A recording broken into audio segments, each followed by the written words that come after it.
Good morning, children. Welcome back to your English class. I am Mrs. Jenny Shah, and today we are going to continue learning about paragraph writing. Last class, I taught you all the rules about paragraph writing. This class, let's see which types of paragraphs are there. You all already know I am Mrs. Jenny Shah, and today we are going to learn about the different types of paragraphs. Now, there are four types of paragraphs: narrative, expository, persuasive, and descriptive. The narrative paragraph tells us a story based on a real or imagined event. Okay, so this paragraph will tell the reader, will reveal what the leader should learn, and it will explain what, who, and when. Then is expository paragraphs. Expository writing gives information, opinions, or ideas. This paragraph explains a topic, gives directions, or shows how something happens. It describes a process and moves the reader step by step through a method.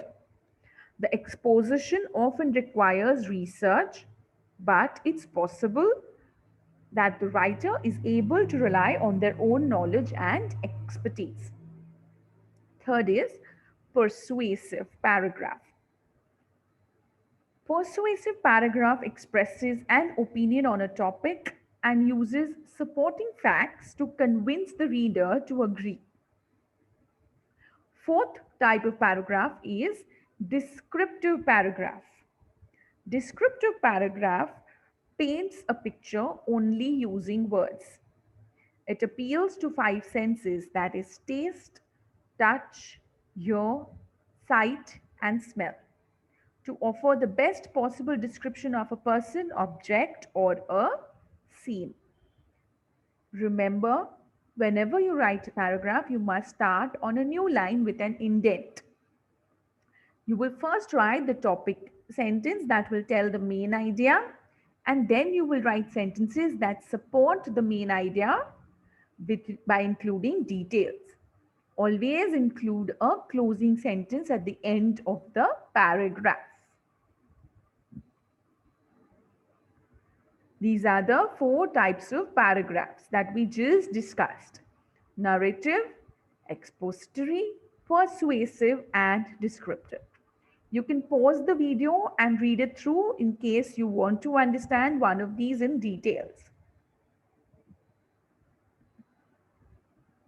Now, we are going to be paying attention on descriptive writing. Descriptive writing or descriptive paragraph is a type of writing that gives a clear and concise description of everything.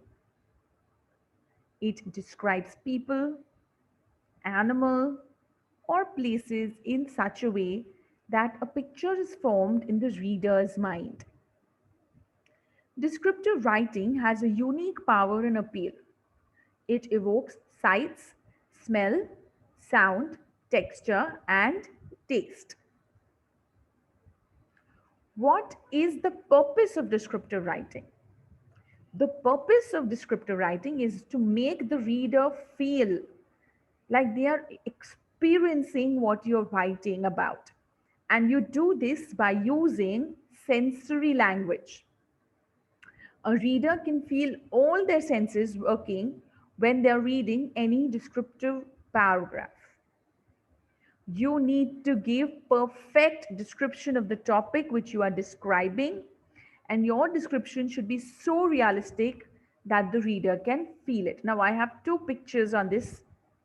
If you look at that cake, you can explain this by saying there were so many colorful berries on top, like a pile of the pile of berries resembled a mountain, and the dripping chocolate was so tempting that you would want to lick it off that cake immediately.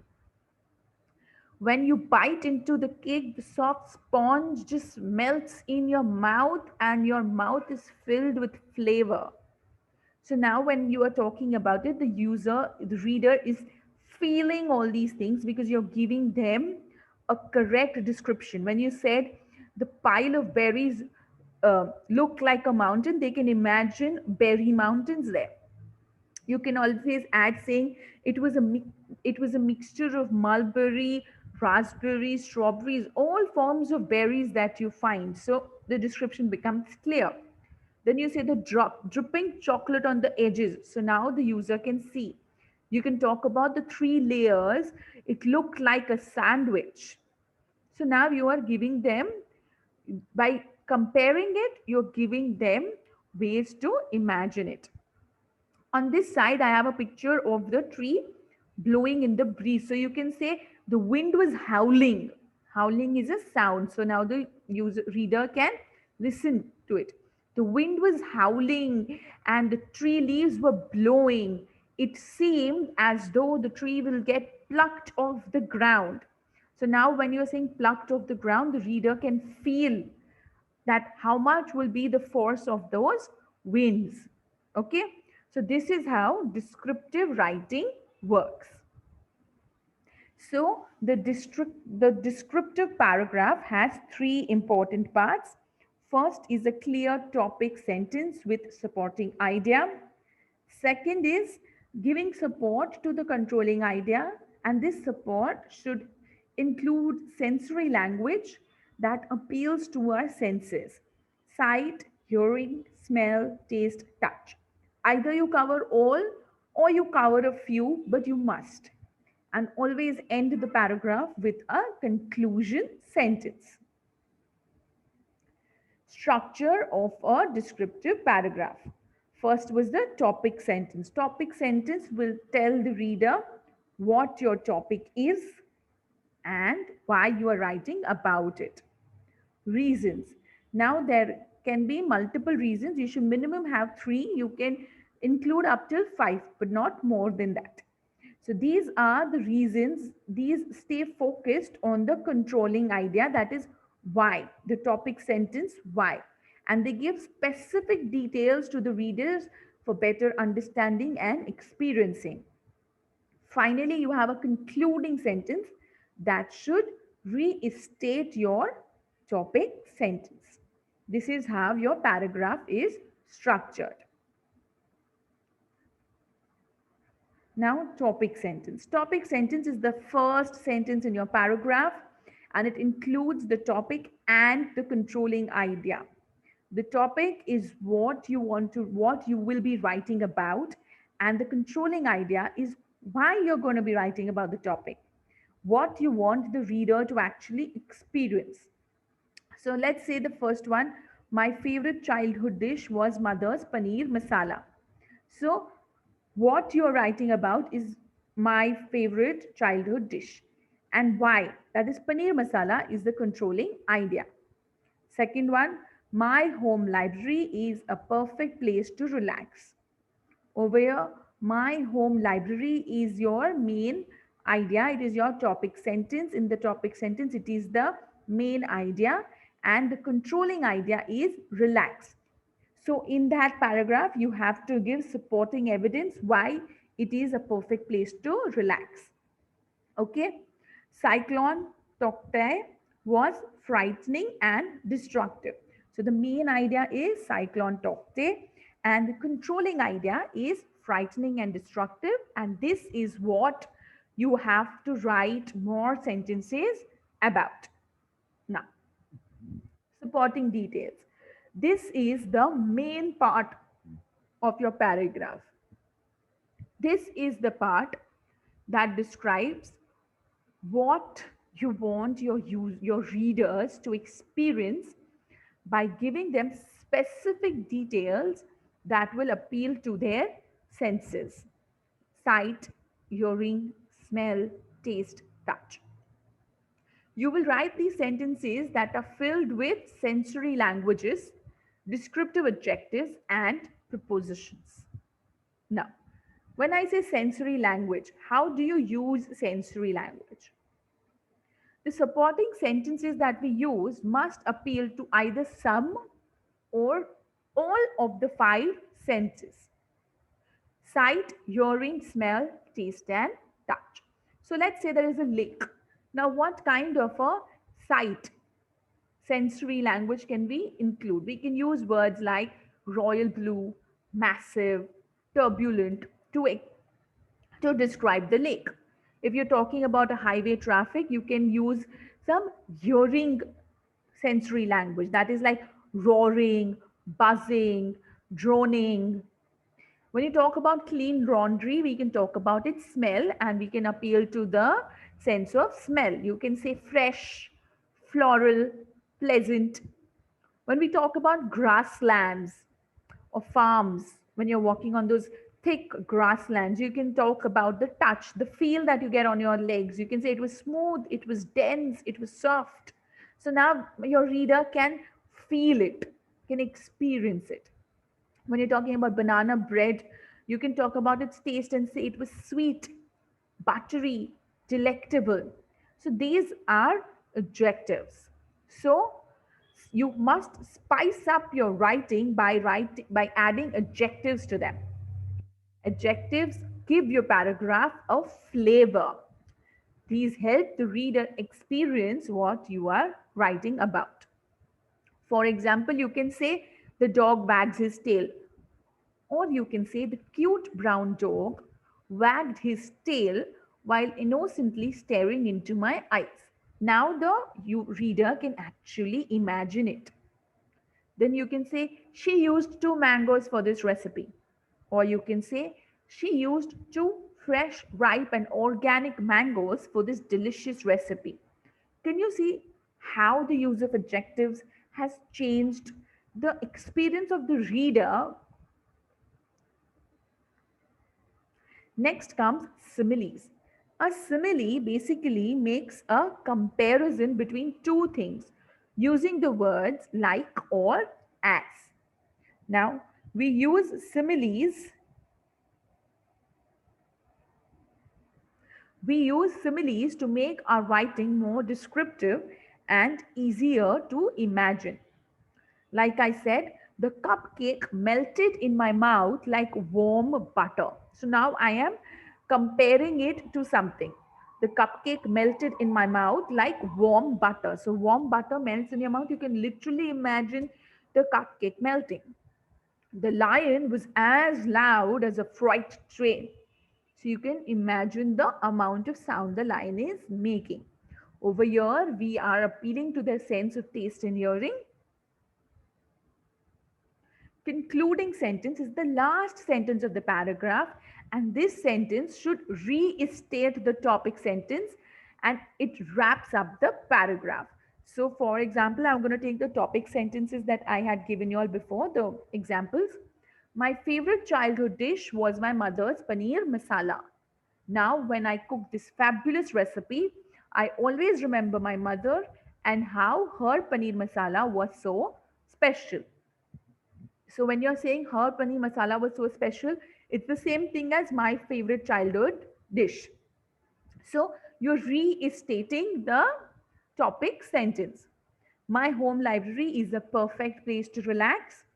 When it's time for some peace and quiet at home, the library is the only room I want to be in. So peace and quiet is trying to tell the reader that it's a relaxing time. And again, only room I want to be library. Again, you're trying to tell the user that library is the perfect place to relax. In both these, you can see they have actually interchanged. In the second one, my home library is a perfect place to relax. And in the concluding sentence, they have interchanged it. So we are starting with relax. So we are saying when it's time for some peace and quiet at home. And then you are saying the library is the only room I want to be in. Okay, so this was concluding sentence. Now let's see a few examples. Relaxing at the beach. The beach over here, the first topic sentence is the beach is the perfect place for me. Okay, so the beach is the main idea. Perfect place for me is the controlling idea. So this is what you are going to be writing in this paragraph, you're going to give supporting evidence to say that the beach is the perfect place for me. The air is hot, but the water is cool and fresh. Cool over here is appealing to the sense of touch. Hot is also appealing to the sense of touch. I enjoy swimming and surfing in the ocean. When I am tired, I come out and lie on the beach. The sand is soft, again, touch, and white. White means appealing to the sense of sight. The beach is noisy. Noisy is appealing to the sense of hearing, with seagulls and children laughing. Again, children laughing is a sense of hearing, but it is a pleasant noise. I even like the beach smell. So now we came to the smell, which is a sense of smelling. The air smells salty from the sea, and I feel relaxed and peaceful. When I want to relax in summer, I go to the beach. Okay, look at the concluding sentence. When I want to relax in summer, I go to the beach. They've again changed the order of the ideas and concluded it. Okay, so this is a very good descriptive writing paragraph. Another one is the movie theater is an exciting place where people can relax and enjoy the experience. So, where your movie theater is the main idea, and exciting place where people can relax and enjoy is the controlling idea. The warm scent of popcorn emanates. Emanates is a verb. Emanates means it goes, it spreads. Emanates throughout the cinema, and a waft of chocolate delights the air. Waft is little bit of chocolate delight is there in the air. So warm is a feeling, scent. Warm is touch, scent is smell. Popcorn, we all know what is popcorn, and we all can imagine the scent of popcorn. Chocolate. Okay, the pitter patter, this is sound. Pitter patter of young children's feet scampering about the arcade creates a feeling of anticipation and joy before the movie begins.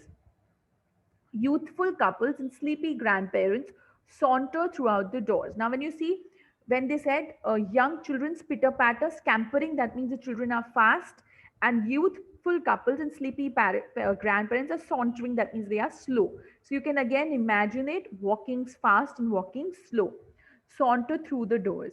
As the movie begins, the soft cushions is feeling of the softness, allow our tired bodies, tired is an adjective, tired bodies to sink in a rest. Sink is again, it is trying to tell you the depth of that seat of the cushion where you are able to sink into it. Everyone's minds are taken to a miniature vacation. So this is again, they are comparing it, taken to a miniature vacation as they watch the movie before them. So you're again comparing it, you're doing a kind of a simile. The cinema is an extraordinary place to spend downtime. Okay. Again, the concluding sentence is restating the topic sentence. Now, let us try describing something. Think about your favorite candy. This you're going to do with your grown up, anybody at home, your grandparents or your parents or your elder sibling or your cousin. Okay. You're going to think about your favorite candy, like a Kit Kat or a, 5 star or Sour Punk or whichever one. Okay, and you are not supposed to say the name of this candy till the end. You have to describe it by using details about how it looks, how it smells, how it tastes. You can talk about the packaging, like if it's a Toblerone, you can say they come in these triangular long prism like boxes, boxes that are in the prism shape. Okay, then you can say the smell is intoxicating and it makes me feel like whatever it makes you feel like. Especially if that particular candy is supposed to be eaten warm, you can say when you heat it up, it just, so you're going to keep giving descriptions using sensory language of look, smell, taste, feel, listening to it, the crunch that you feel when you break that candy. You're going to talk about all this. Okay. Or if you're talking of a candy that's supposed to be rolling in your mouth. You say, the minute it rolls in my mouth and those juices go down my throat, you get it? You're going to be able to speak about everything that is happening. All right. And then you're right. And then after you are successful, you're going to write this, you're going to practice this with one or two family members using two different candies. Okay. So use juicy words in your okay, so this is all you're going to do, and the second homework is writing this paragraph in your notebooks. Write the topic as guided writing, descriptive paragraph, write today's date. Look at this image I have given you all have to talk about this image. The sunrise today reminded me of. Now you will write your controlling idea of what it reminds you. The colors were, whatever you write in your controlling idea, your colors were should be your supporting evidence. Listening to dash made me feel dash. The flowers dash, I've left it open, whichever sensory uh, sense you want to appeal to. The flowers can be, sense of sight, a sense of smell, a sense of feel, I don't know. The fresh air was like, you can compare the fresh air, so this will become like a simile. Fresh air was like my morning coffee, or whatever you want to add. Everything was at peace. And you're going to finish this concluding sentence in a way that it restates the topic sentence. So you will write everything was at peace, and you will complete it in your way. I'm not going to complete it for you. So this is your home assignment. Okay. With this, children, we have come to the end. This is a reminder, a review. You should have a clear topic sentence with a controlling idea. You will support the controlling idea that appeals to all the five senses. You will use adjectives, similes, prepositions, always ended with a concluding sentence. And remember, most important, you're not supposed to tell. Like, you don't have to tell the candy's name. You're supposed to show it to them in language. Okay? And your readers should be able to make an image. I want you to do it so well that your parents should crave for that candy and go and bring it for you. Okay? So if you're talking of gummy bears, you can say they come in these small, little, tiny shapes of animals. You cannot say bear. Okay, little hack I'm adding for you all, so that when you're using your sensory language, you have some things with you. So sight, smell, hearing, taste, and touch. And these are some words that you can use when you are writing your descriptive paragraph. Throughout the video, you can take screenshots of whichever slide you feel will add on to your understanding. Descriptive writers always use imaginary. They use vivid verbs and awesome adjectives with lots of details to paint a picture in the reader's mind. This is my concluding thought with you, which is restating my first thought that descriptive writers always use imaginary. Okay, with this, we've come to the end of the class. Stay home, stay safe, keep smiling, keep learning. Thank you.